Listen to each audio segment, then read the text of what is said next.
Welcome to One Chemistry. This is 365 Chemistry series. Organic chemistry questions for you.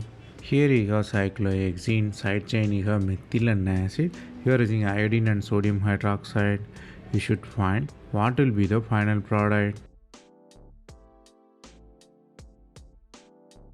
Here the problem in the plain side. Always you have to imagine the reaction. Here cyclohexane you have to draw in the chair form. If you draw in the chair form, you have alkene, acid and methyl. Iodine reacts predominantly with alkene, you have iodinium ion. Then you have internal nucleophile which open the ring by the formation of 5-member ring. So ring open, oxygen carbon bond forms, carbon iodine bond forms. So if you redraw nicely, you have bicyclic system with a completely rearranged product. The concept you have to learn here is regioselectivity.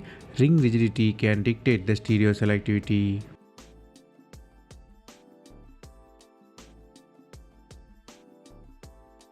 That's all from this video. Thanks for watching.